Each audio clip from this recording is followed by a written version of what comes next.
간음하지 말라. 아멘. 예, 오늘은 제7계명 간음하지 말라라는 제목으로 말씀을 전할 텐데요. 재작년에 그 충청남도 지사가 그 비서와의 성추문으로 현직에서 물러난 적이 있죠. 그리고 올해 4월 달에 부산시장이 또 좀 지나서 6월인가요? 서울시장이 또 이제 그러한 성추문으로 물러나거나 또 죽고 그런 일이 있었습니다. 어디 그분들 뿐이겠어요. 여러 국회의원 등 정치인들 또 각종 공직에 있는 사람들, 기업인들, 연예인들 또 최근에 들어서는 중학생들의 성폭력 사건까지 심지어 그 사회의 도덕적 최후의 보루라고 할 수 있는 목사, 신부, 스님 등 종교인에 이르기까지 거의 매일 뉴스에 꼭 빠지지 않고 단골 메뉴로 등장하는 것이 바로 성추문이요 스캔들입니다.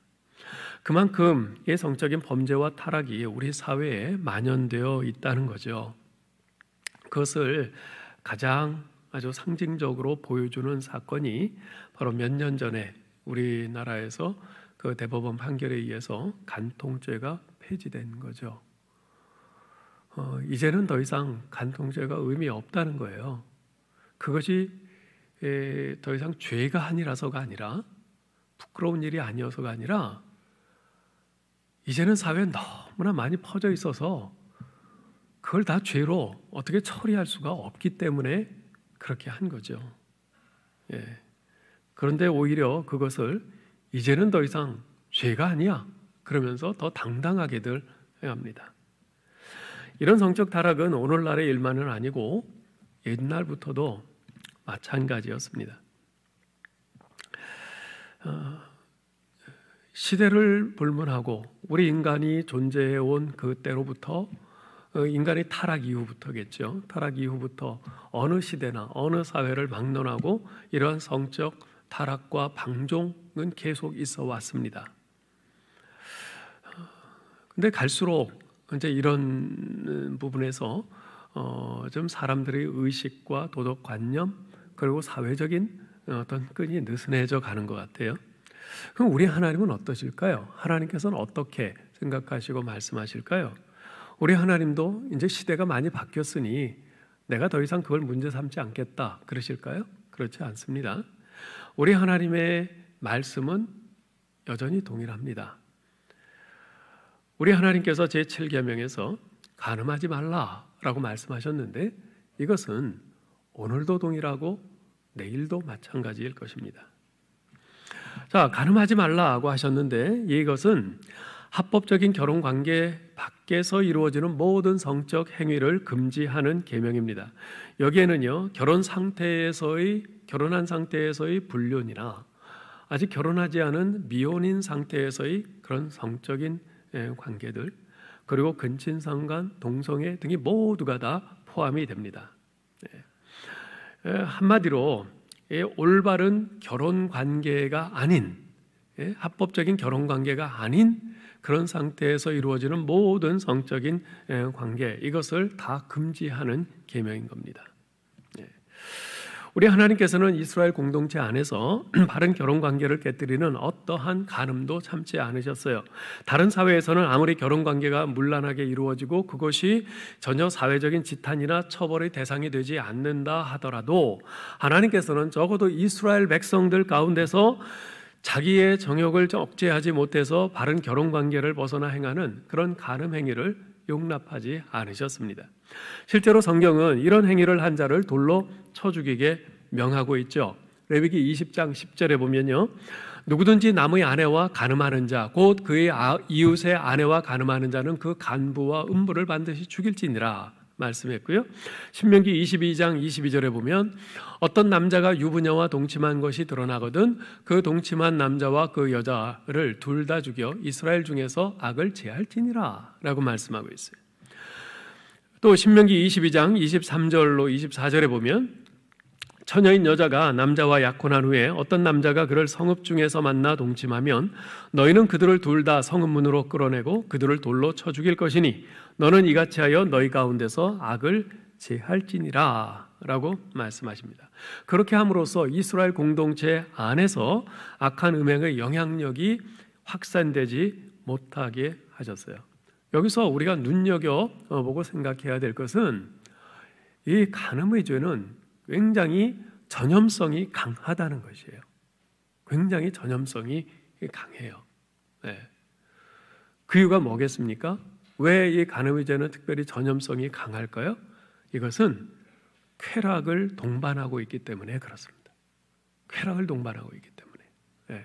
그 간음의 죄에서 간음에서 얻어지는 그 쾌락은 굉장히 달콤합니다. 네. 그렇기 때문에 굉장히 파급력이 크고요, 전염성이 강합니다. 그렇지만 우리가 꼭 기억해야 되는 것은 이 간음의 죄라고 하는 것은 달콤하지만 모든 것을 파괴해버리는 무시무시한 죄라는 것입니다. 그래서 이 간음의 죄에 대해서는 어떠한 타협이나 긍휼의 여지가 없습니다. 어떤 변명도 통하지 않아요. 간음죄를 범한 자는 반드시 그 공동체에서 제거하라 하나님께서 말씀하십니다. 자, 그렇다면 어째서 하나님께서는 이 간음의 문제를 이처럼 엄격하게 다루시는가? 10계명은 두 부분으로 나누어져 있다고 말씀드렸죠. 1에서 4계명까지는 하나님에 대한 계명이고 5에서 10까지는 우리 인간의 관계에 대한 계명이라고 그랬어요. 그런데 이 인간의 관계에 대한 계명 가운데서 이 간음하지 말라는 계명은 세 번째로 들어가 있어요. 첫 번째는 5계명인 내 부모를 공경하라. 두 번째는 살인하지 말라. 그리고 세 번째가 간음하지 말라는 건데요. 여러분, 이 10계명의 순서는요, 아무렇게나 막 배열된 것이 아닙니다. 그 순서는 각 계명들의 중요성 내지 비중을 분명히 반영하고 있습니다. 자, 그렇다면 이 간음을 금지하는 제7계명이 부모 공경에 관한 제5계명과 살인을 금하는 제6계명 다음에 주어진 까닭이 무엇인가? 어째서 제7계명이 그렇게 큰 비중을 차지하고 있는가? 우리가 이것을 생각해 보지 않을 수가 없습니다. 여러분, 5계명, 6계명, 7계명은요 모두 우리 인간의 몸과 깊은 관련이 있습니다. 나의 몸은 하나님께서 부모님을 통해서 주신 것이죠. 따라서 자녀는 자신의 몸을 낳아준 부모님에게 감사하고 마땅히 부모님을 존중해야 합니다. 그래서 내 부모를 공경하라는 제5계명을 우리 인간에 관한 계명에서 가장 첫 번째로 주신 것이죠. 자, 그런데 우리 사람의 몸은 흙으로 된 육신에 하나님의 영을 불어넣어 주심으로써 지은 바 되었습니다. 즉 하나님의 형상을 따라 지은 바 되었다는 거죠. 따라서 하나님의 형상대로 창조된 사람의 몸을 죽이는 것은 하나님 아버지에 대한 반역이 됩니다. 그래서 살인하지 말라는 6계명을 두 번째로 주신 것입니다. 한편 이 간음, 곧 결혼을 벗어난 성관계는 하나님이 세우신 가정이라는 제도를 몸으로 파괴하는 죄일뿐만 아니라 그것은 결국 사회의 질서를 파괴하는 결과를 가져오는 죄입니다. 우리 하나님께서 사람을 지으시되 남자와 여자로 지으시고 그 남녀를 짝지어서 연합하게 하셔서 가정을 이루게 하셨습니다. 즉 가정이라는 제도는 우리 사람이 생기면서부터 제일 처음에 생긴 제도가 바로 가정이에요. 가정은 교회보다도 더 먼저 생겼어요. 가장 근본되는 제도예요. 자, 그런데 하나님께서 사람을 만드시고 태초부터 세우신 이 가정이라는 제도가 언제 파괴됩니까? 그 가정을 이루고 있는 부부가 서로에게 대해서 신의를 지키지 아니할 때, 간음할 때 이 가정이 깨어지는 것이에요. 따라서 이 간음은 단순히 개인적인 성적 욕구의 문제가 아니라 가정과 사회를 건강하게 세우느냐 아니면 병들게 하고 파괴하느냐 하는 아주 중대한 문제인 것입니다. 그래서 하나님께서는 이것을 내 부모를 공경하라, 살인하지 말라, 그 다음의 중요한 계명으로 이렇게 주시고 엄격하게 다루고 계신 것이죠. 자, 그러면 이제 이 7계명에 내포되어 있는 의미들을 좀 더 상세히 살펴보죠. 우리가 먼저 생각할 것은 이 간음한다라고 할 때는 그것은 분명히 성적인 내용이에요. 따라서 우리가 이 7계명을 생각할 때 먼저 성에 대해서 생각해 보지 않을 수가 없어요. 그리고 성에 대해서 생각할 때 이 성은 성경이 가르치고 있는 성이라고 하는 것은 아름다운 것이다 라는 이 부분을 먼저 생각을 해야 됩니다. 그런데 그 성이 아름다운 것은 그것이 절제될 때 아름다운 것이다 라는 것을 우리가 먼저 생각을 해야 됩니다. 그래서 먼저 이 절제된 성의 아름다움에 대해서 같이 좀 생각을 해볼 텐데요. 여러분, 우리 한국도 그렇고 미국도 그렇고 세계 여러 나라들이 이제 마찬가지예요. 되게 많은 나라들에서 사람들이 욕하는 것을 들어보면요, 그 욕이 성을 내용으로 하고 있는 것을 볼 수가 있어요. 우리나라에서 쌍시옷이 들어가는 욕, 그리고 미국에서 F자나 S자가 들어가는 욕, 이런 욕들은 전부 성을 그 내용으로 하고 있는 욕들이에요.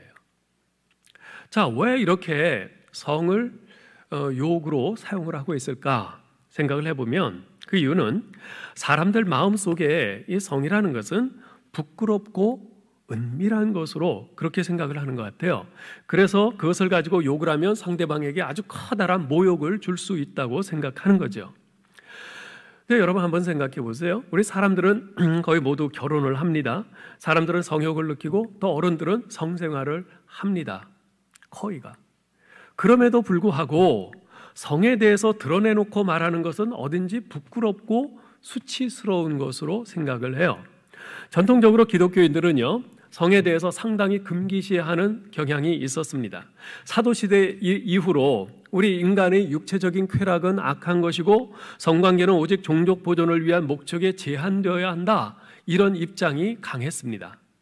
아마도 이런 경향에 가장 큰 영향을 준 사람은 어거스틴일 것 같아요. 어거스틴은요, 결혼 생활에서 아이를 갖기 위한 목적이 아닌 모든 성적 접촉은 죄다, 이렇게까지 이야기를 했어요.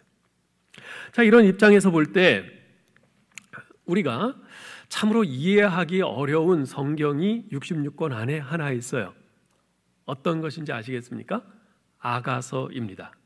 솔로몬과 술람미 여인의 사랑을 노래한 아가서예요. 이 아가서를 보면 우리말 성경에는 아주 상당히 좀 이렇게 은유적으로 이렇게 묘사를 해 놓았습니다만 본래 원문이나 영어 성경만 보더라도 아주 굉장히 노골적인 그런 신체적인 묘사들이 나오고요, 남녀 간의 그 사랑의 감정과 그 표현이 상당히 노골적으로 그렇게 되어 있습니다.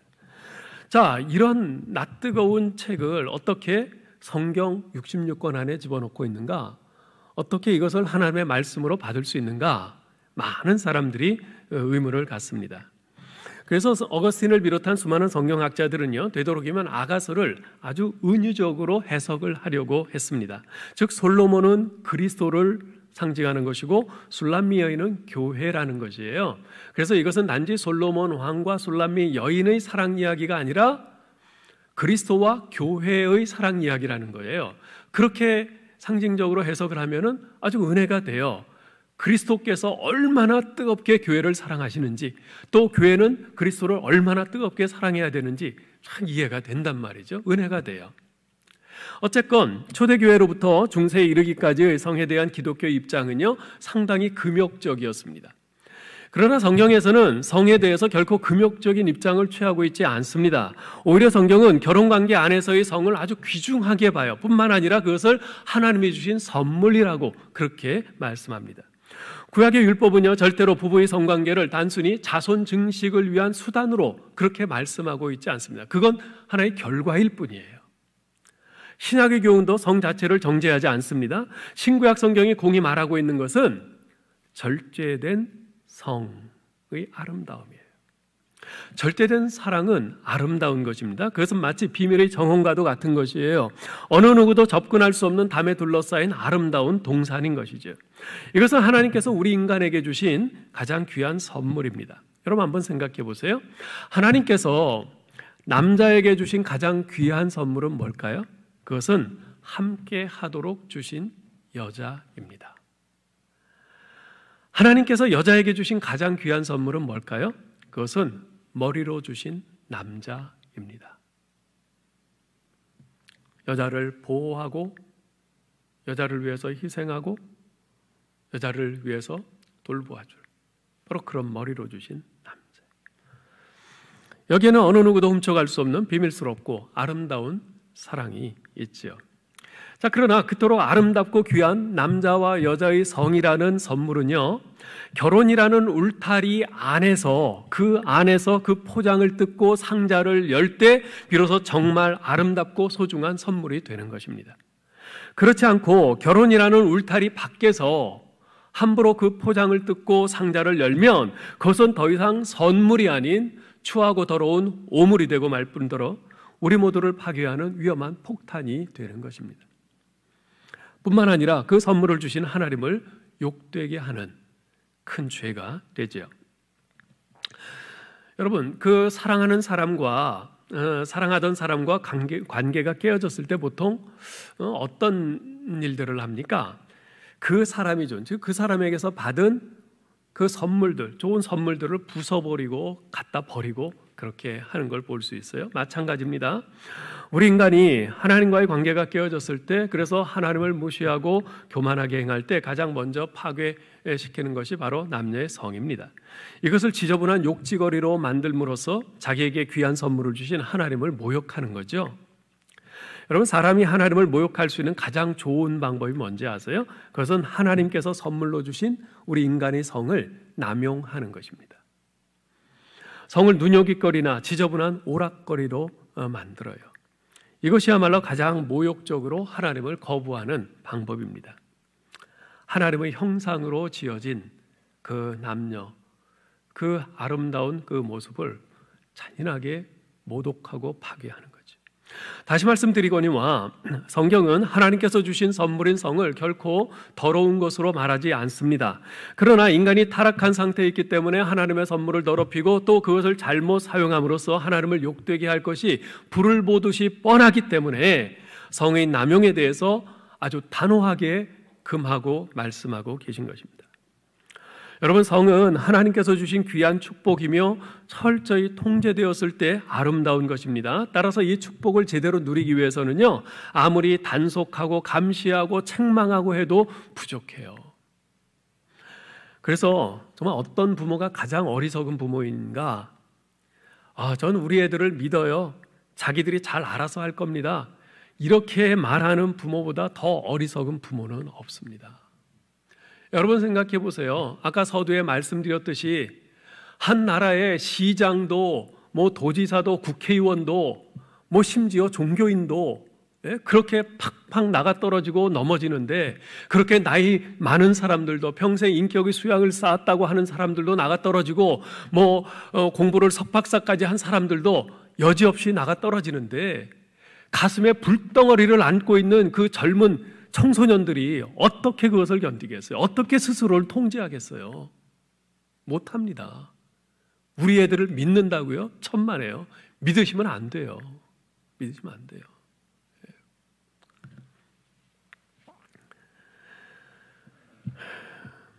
제가 미국에서 이런 일은 수도 없이 많이 봤어요. 미국에서 이민을 와가지고 부모님들이 빨리 정착을 해야 되니까 부부가 다 같이 나가서 일을 해요. 아이들한테는 아침에 밥을 싸놓고 나가요. 그리고 키를 주면서 너희들 학교 갔다 와라. 그리고 엄마 아빠는 늦게 오니까 너희들 집에서 차려놓은 밥 먹고 열심히 공부하고 있어라. 아이들이 그렇게 하나요? 그렇게 하는 아이들은 아마 한 100에 하나 될까요? 애들이 와요. 학교 갔다 와요. 들어와서 가방 던져놓고 TV 틉니다. TV 틀면 미국에서 얼마나 선정적인 게 많은지 몰라요. 그 가운데 MTV라는 것이 있어요. 뮤직 방송인데 거기서 온갖 선정적인 것들이 다 나옵니다. 부모가 없으니까 마음껏 보고 춤추고 그러죠. 그러면서 거기서 성적인 일탈 행위들이 일어나요. 친구들을 데리고 와서 그러기도 하고요. 남매끼리 그러기도 하고요. 그런 일들이 얼마나 많은지 몰라요. 네. 여러분 믿으시면 안 돼요. 아이들이 아무리 듣기 싫어하더라도 계속해서 말씀하셔야 돼요. 그러면 안 된다. 그러면 안 된다. 내 자신의 몸은 하나님께서 아름답게 하나님의 형상으로 지어주신 몸이야. 내 몸을 아름답게 가꾸어야 돼. 내 몸을 소중하게 생각해야 돼. 결코 함부로 굴려서는 안 돼. 계속해서 하나님의 말씀을 들려주고 또 들려주고 그렇게 해서 아이들 귀에 못이 박이도록 해야 돼요.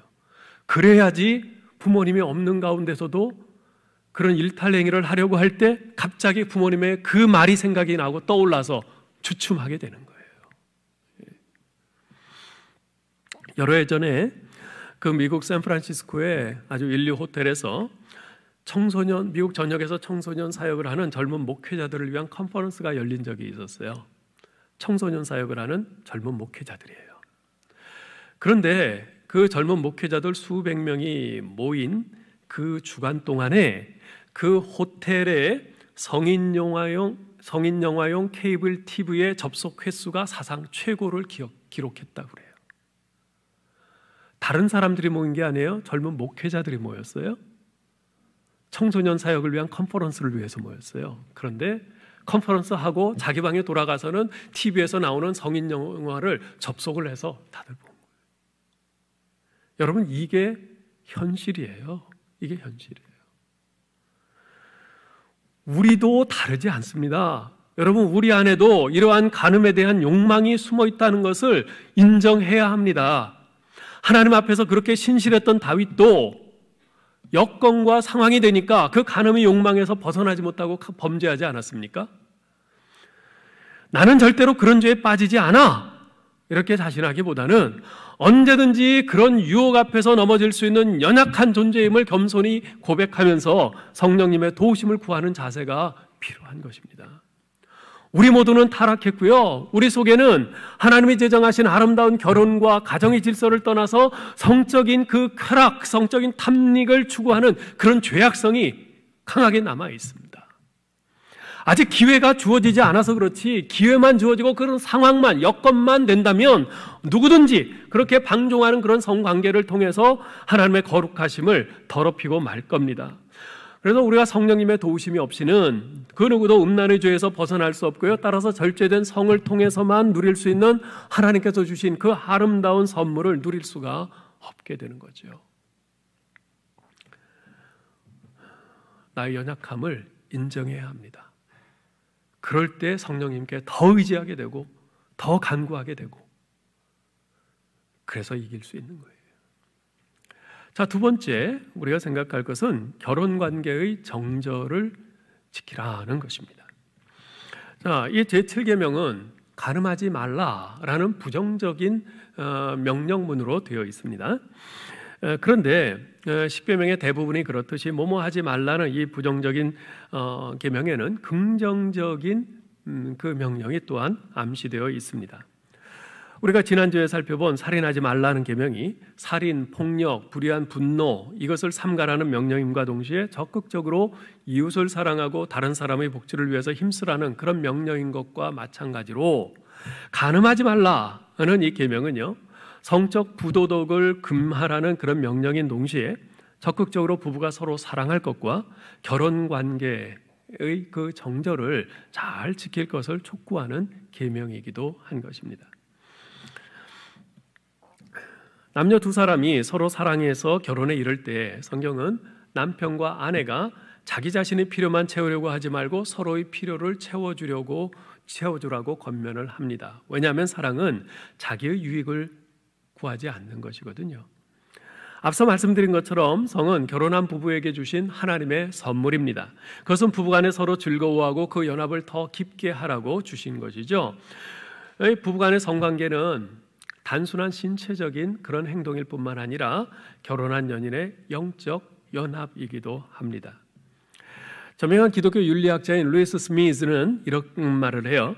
우리는 어떤 사람과 몸으로 동침하는 가운데 영혼을 바깥 차 안에서 기다리게 할 수는 없다. 무슨 말입니까?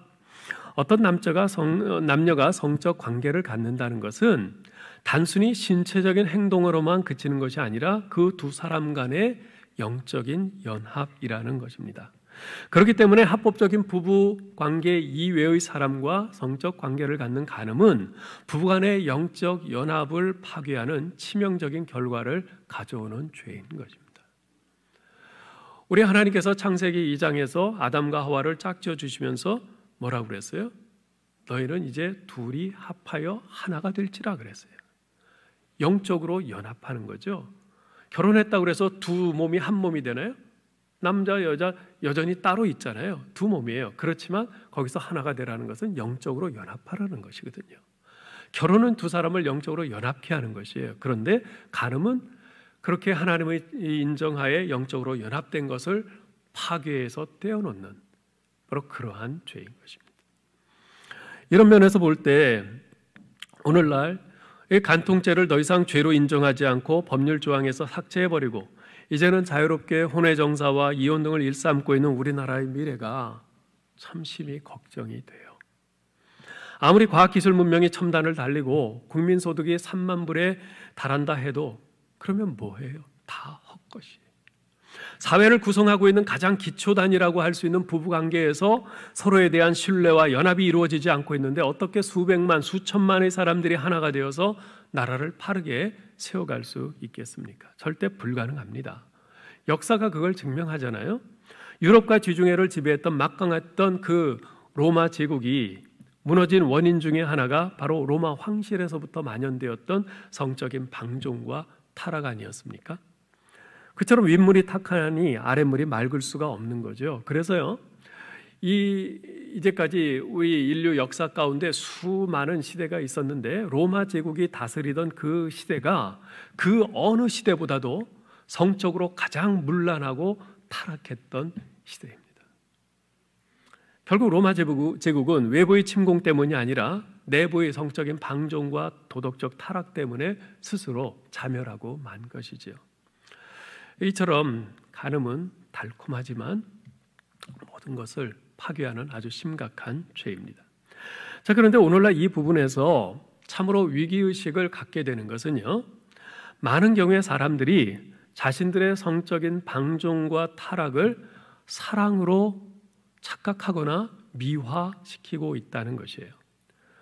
사랑에 빠진 것이 죄인가요? 사랑하는 것이 죄인가요? 이렇게 말을 해요. 물론 사랑하는 게 죄는 아니죠. 사랑에 빠진 것은 죄가 아닐 수 있어요. 그런데 간음은 죄입니다. 사랑이라는 미명하에 성적인 방종과 타락을 용인하고 그것을 합리화해서는 안 되는 것입니다.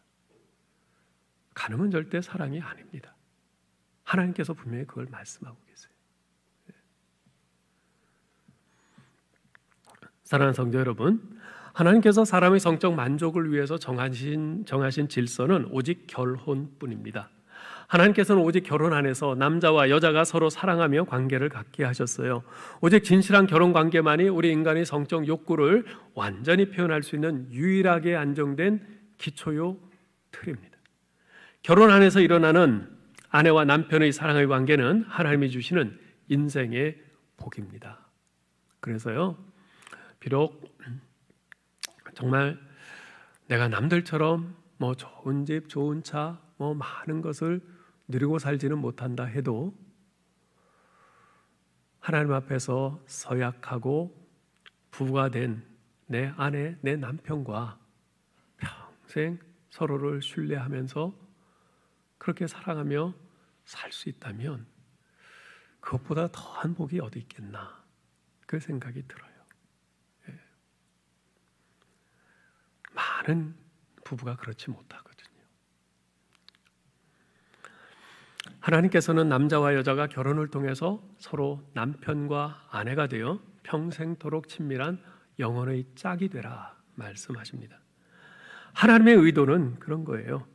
각 사람의 배우자가 서로에게 친밀한 친구가 되어주고 연인이 되어주고 믿을 수 있는 벗이 되어서 선과 악이 공존하고 빛과 어둠이 공존하고 있는 이 세상을 함께 손잡고 서로 함께 돕는 배필이 되어서 살아가면서 이 땅에 하나님 나라를 심어가라. 이것이 하나님께서 우리를 결혼케 하시고 부부가 되게 하신 하나님의 뜻인 것입니다. 여러분들의 부부가, 여러분들의 가정이 그와 같기를 주님의 이름으로 축복합니다. 셋째로 우리가 생각할 것은 육체적 간음은 반드시 영적 간음으로 이어진다는 것입니다. 여러분 민수기 25장 1절로 3절에 보면요, 이런 기록이 있어요. 한번 보세요. 이스라엘이 시딤에 머물러 있더니 그 백성이 모압 여자들과 음행하기를 시작하니라. 그 여자들이 자기 신들에게 제사할 때에 이스라엘 백성을 청하매 백성이 먹고 그들의 신들에게 절함으로 이스라엘이 바알보올에게 가담한지라. 여호와께서 이스라엘에게 진노하시니라. 모압 왕 발락은 출애굽해서 진군해오는 이스라엘이 무척 두려웠어요. 그래서 많은 돈을 주고 그 발람을 초청을 해서 이스라엘을 저주하라고 합니다. 그런데 하나님께서 막으시니까 발람이 이스라엘을 저주할 수가 없는 거예요. 그래도 이 발람은 자기가 돈을 받아 먹었으니까 뭐라도 이 발락을 위해서 하기는 해주어야 할 텐데 라고 생각하다가 생각해낸 계교가 뭐냐면 미인계였어요. 이스라엘 백성들이 진을 치고 있는 시딤에 모압의 예쁜 여인들을 잘 치장을 하게 하고선 보내서 이스라엘 남자들을 유혹하게 한 거죠. 자, 그런데 우리가 여기서 주목할 것은 모압 여인들과의 간음은요, 단지 육체적인 간음으로 끝나지만 않고 영적 간음으로 이어졌다는 것입니다. 모압 여인들이 자기들과 간음한 이스라엘 남자들을 자기들이 섬기는 바알에게 제사하고 절하도록 이끈 겁니다. 하나님을 배반하게 된 것이에요. 그렇습니다, 여러분. 육체적인 간음은요, 반드시 영적인 간음으로 이어집니다. 내가 비록 간음은 했지만 하나님이 아는 다른 우상을 섬기지는 않았어. 뭐 이렇게 말할 사람도 있을지 모르겠어요. 과연 그럴까요? 정말 그렇게 자신할 수 있을까요? 그렇지 않을 겁니다. 여러분, 간음하고 나서 과연 기도가 되겠어요? 찬송이 나오겠어요? 하나님 앞에 당당하게 나가서 예배 드릴 수 있겠어요?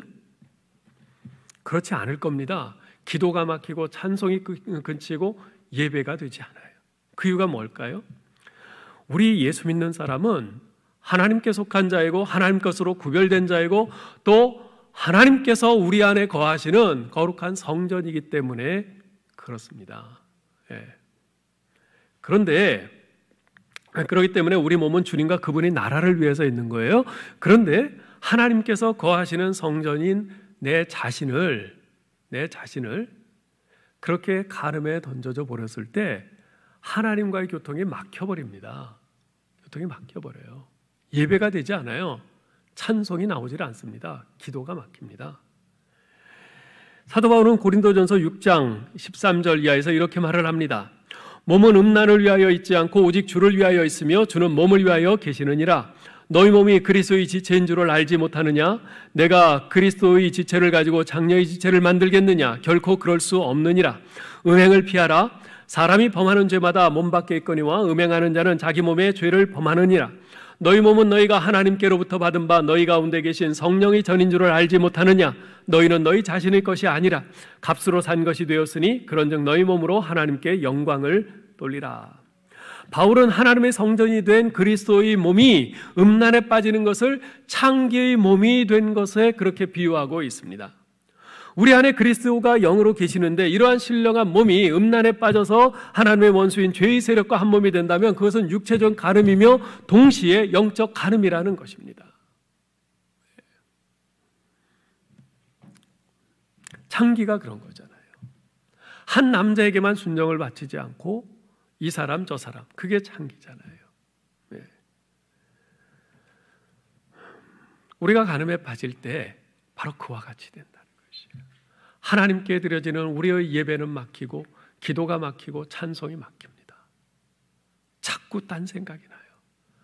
그리고 아까 말씀드린 것처럼 이 간음은 전염성이 있고 탐닉성이 있어요. 그래서 계속 거기에 점점 더 빠져들어가게 돼요. 하나님에 대한 관심은 점점 멀어져 가고 계속 죄에 빠져가게 되는 거죠. 그러므로 사랑하는 성도 여러분, 음란에 빠지지 않도록 여러분 자신을 철저하게 경계하시고 지키셔야 합니다. 하나님께 속한 여러분의 거룩한 몸이 세상의 더러운 죄에 빠지지 않도록 지키셔야 돼요.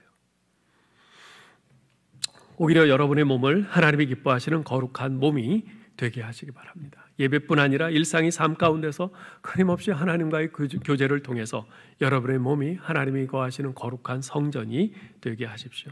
여러분의 몸이 하나님 나라를 위한 거룩한 통로로 사용되게 하시길 바랍니다.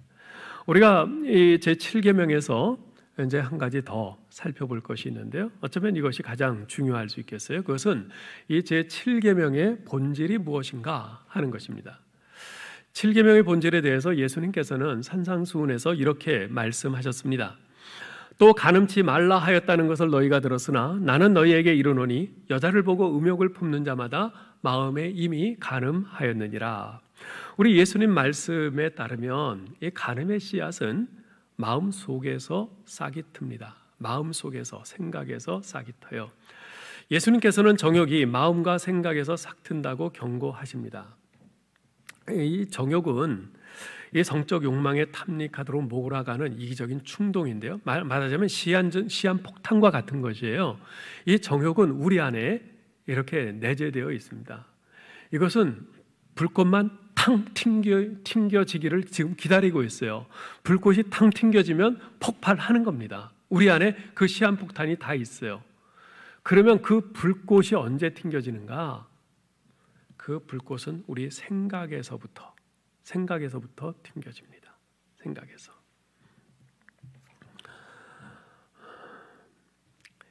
이 생각이 불꽃을 튕기면 결국 이 정욕이라는 시한폭탄이 우리에게서 쾅 터져서 결국 우리를 파괴하는 거죠. 예전에 그 에스키모인이 늑대를 어떻게 잡는가에 대한 이야기를 들은 적이 있습니다.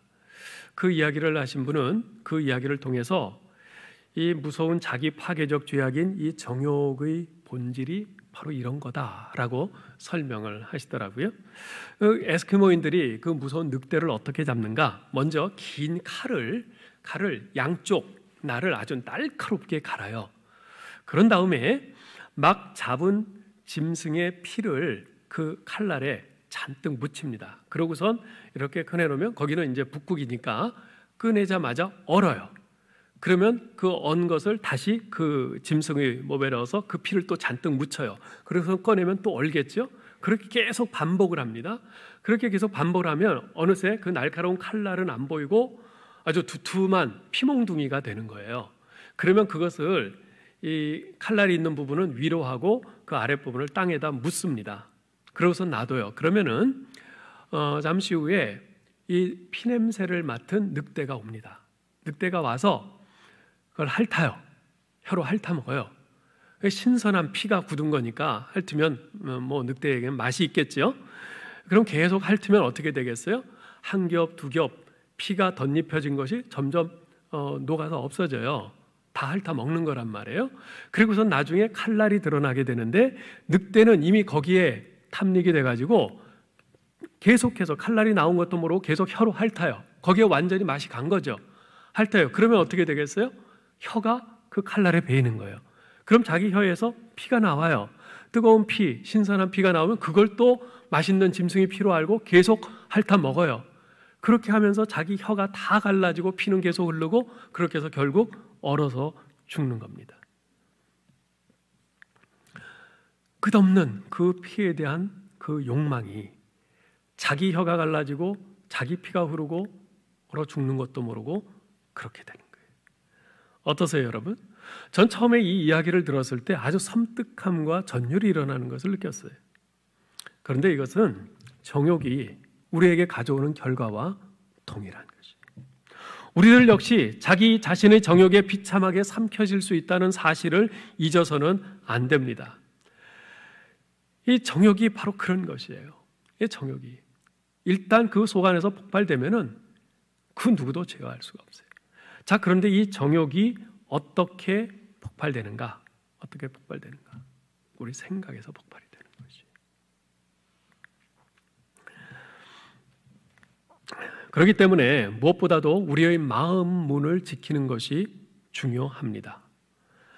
그래서 잠언 4장 23절에서는 이런 말을 하죠. 모든 지킬 만한 것 중에 더욱 내 마음을 지키라. 생명의 근원이 이에서 남이니라. 우리 마음, 생각을 지켜야 돼요. 특별히 여러분 상상, imagination을 조심하시기 바랍니다. 여러분 상상이 뭡니까? 상상은 눈으로 보는 것이 아니라 마음으로 보는 것이에요. 마음으로 보는 게 상상이에요. 근데 사실 이 상상이라고 하는 것은 어찌 보면 우리가 하는 일 가운데 가장 하나님을 닮은 것이기도 합니다. 왜냐하면 상상을 통해서 우리는 무에서 유를 창조하기 때문에 그렇습니다. 우리 하나님께서 무에서 유를 창조하셨잖아요. 마찬가지로 우리는 상상을 통해서 무에서 유를 창조해 갑니다. 집을 지을 때 한번 생각을 해보세요. 집을 지을 때 우리가 상상을 해요. 집을 어떻게 지을까? 몇 층짜리로 지을까? 지붕은 어떻게 할까? 창문은 어느 쪽에 낼까? 벽돌은 무슨 색깔로 할까? 상상을 합니다. 그 상상을 하고 그것을 우리 속에서 시각화하고 구체화합니다. 그렇게 해서 설계를 하고 나오는 거죠. 집이 지어지는 거예요. 마찬가지예요. 우리의 생각, 소망, 마음의 꿈에 어떤 모양을 입힐 때 그것은 가시화됩니다. 그 다음에 우리는 그것을 현실화합니다. 자동차, 컴퓨터, 우주선, 노래 이런 것들이 다 그렇게 해서 만들어진 것이에요. 상상은 마음의 문입니다. 상상은 생각하고 의지를 갖고 느끼는 우리의 일부분이에요. 우리는 상상한 것을 통해서 상상한 것을 실행합니다. 상상을 통해서 감정을 즐겨요. 잠언의 저자는 이 사실을 잘 알았기 때문에 23장 7절에서 대저 그 마음의 생각이 어떠하면 그 위인도 그러하다라고 말한 것이에요. 무슨 말입니까? 자기가 무슨 생각을 하느냐, 그것이 곧 그 사람을 형성한다는 것이에요. 무슨 생각을 하느냐에 따라서 그 사람이 그렇게 만들어진다는 것이에요. 유토피아라는 단어를 처음으로 만들어냈던 영국의 인문주의자 토마스 무어가 그런 말을 합니다. 무엇을 상상하느냐에 따라 존재가 결정된다. 무엇을 상상하느냐에 따라 존재가 결정된다.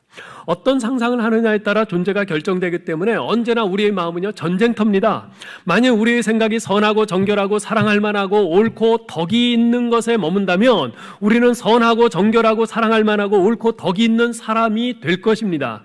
그러나 만일 우리의 생각이 잔인하고 더럽고 천하고 부정직하고 무가치하고 이런 것에 머문다면 우리의 성품과 인격은 잔인하고 더럽고 천하고 부정직하고 무가치하게 될 것입니다. 우리는 우리의 상상 속에 심은 것을 거두는 것입니다.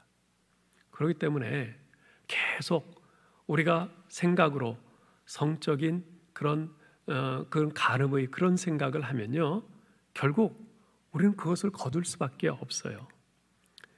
어떤 그런 여건이 되고 그런 상황이 생기면 여지없이 그렇게 간음을 행하게 되는 거죠. 우리 예수님께서 말씀하신 것이 바로 이것인 것입니다. 너희 마음에 음욕을 품으면 그것이 곧 간음한 것이다. 예수님께서는 이것을 지적하신 것이에요. 종교개혁자인 마틴 루터는 주님의 이 말씀을 정확히 이해한 사람입니다. 그래서 루터는 이렇게 권면해요.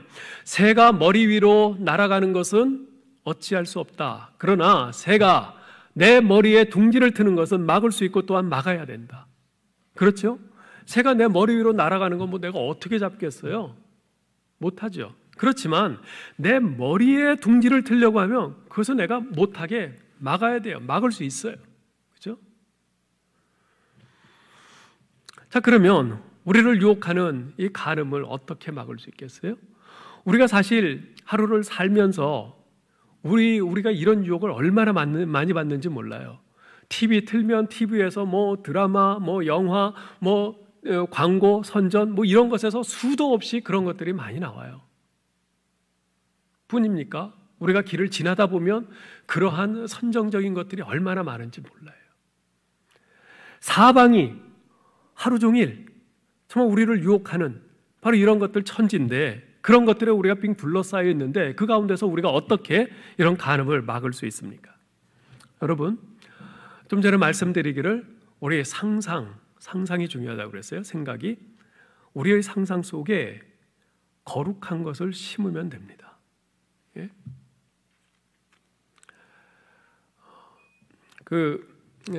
뜰에요. 잔디를 심으면 잡초가 자라는 걸 막을 수 있어요. 그런데 그냥 방치해두면 잡초가 자랍니다. 예? 이와 같은 이치예요. 잡초가 자라는 걸 막으려면 잔디를 심어야 돼요. 예? 마찬가지로 우리 속에서 이 눈에 보이는 수많은 그런 유혹의 환경 속에서 우리가 정말 그렇게 간음으로 나아가지 않기 위해서는 우리의 상상 속에, 생각 속에 거룩한 것을 심어야 돼요. 그래서 케네스 브룩스 목사님은 이런 말을 합니다. 마음을 순결하게 보존하려면 마음을 지키십시오. 마음을 지키기 위해서는 하나님의 말씀의 순결한 진리로 그 마음을 가득히 채워놓으십시오. 이것이 바로 하나님께서 말씀하고 계신 것이에요. 시편 119편 9절에서 말씀합니다. 청년이 무엇으로 그 행실을 깨끗게 하리까? 주의 말씀을 따라 삼갈 것이니이다. 11절도 말합니다. 내가 주께 범죄치 아니하려 하여 주의 말씀을 내 마음에 두었나이다. 120절도 말합니다. 내 육체가 주를 두려워함으로 떨며 내가 또 주의 판단을 두려워하나이다. 주님께서 지금 나를 어떻게 보실까? 그 생각을 하면서 하나님의 말씀을 내 가운데 채우고 그 하나님의 말씀을 계속 묵상하고 생각함으로 내 자신이 그 말씀으로 성벽을 삼아서 지킬 수 있다는 것이에요. 다른 방법 없습니다. 없어요. 그러므로 사랑하는 성도 여러분, 오늘 이 말씀 기억하고 우리 자신이 얼마나 연약한 자들인지 그것을 겸손히 인정하면서 성령님의 도우심을 구하면서 주님의 말씀으로 여러분 마음을 가득 채우고 굳건히 지킴으로 우리의 사방을 둘러싸고 있는 그 간음의 유혹을 극복하고 하나님의 거룩한 성전으로 여러분의 몸을 지켜낼 수 있기를 주님의 이름으로 축원합니다. 하나님 은혜를 감사합니다. 오늘 저희에게 제7계명을 말씀해 주심을 감사합니다. 간음하지 말라 경고해 주시니 감사합니다. 아버지 하나님, 우리 모두가 이 계명 앞에 자유로울 수 없는 참으로 연약한 자들이고 허물 많은 자들인 것을 고백합니다. 하나님, 지금도 여전히 우리의 눈에 보이고 귀에 들리는 그 많은 세상의 유혹들 앞에서 시시때때로 무너지곤 하는 연약한 자들임을 주께서 아십니다. 이러한 저희들을 아시고 우리 주님께서 저희들에게 오늘 이 계명으로 다시 한번 우리에게 경각시켜 주시는 줄 믿습니다. 아버지 하나님, 저희를 불쌍히 여겨 주시옵소서. 저희를 긍휼히 여겨 주시옵소서. 하나님, 저희가 이 간음의 죄에 무너지지 아니하도록 성령님 저희를 도우시고 저희를 지켜 주옵소서. 저희가 이 간음의 죄를 막아낼 수 있도록 우리 하나님의 말씀으로 우리 마음 가운데 채우게 하여 주시옵소서. 마음 가운데 하나님의 말씀을 심게 하여 주시옵소서. 이 간음의 음란한 생각들이 하나님 우리 가운데서 뿌리를 내리고 그것이 자라서 정말 시한폭탄과 같은 정욕을 우리 가운데 터뜨리지 못하도록 하나님의 말씀을 심고 또 심고 읽고 또 읽고 묵상하고 암송하면서 그 말씀으로 우리의 마음에 든든한 방벽을 세우게 하여 주시옵소서. 아버지 하나님, 특별히 우리 젊은이들을 또 우리 청소년들을 지켜주시기를 간절히 바라옵고 원합니다. 하나님, 자신들이 몸이 얼마나 소중한 것인지를 잘 인식하게 하시고 아버지여, 젊은 날 한때의 충동으로 아무렇게나 굴리지 않게 하여 주시옵소서. 가볍게 여기지 않게 하여 주시옵소서. 정말 하나님께서 허락하시는 그 귀한 배우자를 만나서 그 결혼하여 정말 상대에게 자신의 이 고이 간직해온 이 순결과 그 몸을 정말 가장 아름다운 선물로 줄 수 있게 하여 주시옵소서. 하나님 아버지, 세상이 너무나 악합니다. 하나님, 그 가운데서 정말 우리의 자녀들이 정말 어떻게 버티고 견뎌나갈까 심히 걱정이 됩니다. 하나님 아버지, 우리가 자녀들을 위해서 계속 기도하며 우리가 자녀들에게 계속 하나님의 말씀으로 경계시키며 정말 그들의 귀에 파수꾼을 세워갈 수 있도록 도와주시옵소서. 하나님, 그리고 이 세상에 만연되어 있는 이 뿌리 깊은 이 성적인 죄, 갈수록 더 범람하는 이 죄들에 대해서 하나님, 우리 그리스도인들과 우리 교회들이 정말 목소리를 높이고 하나님, 그것들에 대해서 저항하면서 정말 반대하고 정말 인생의 귀한 축복이 무엇인지를 이 세상에 보여줄 수 있는 저희 가정들 될 수 있게 하여 주시옵소서. 우리 주 예수 그리스도의 이름으로 기도하옵나이다. 아멘.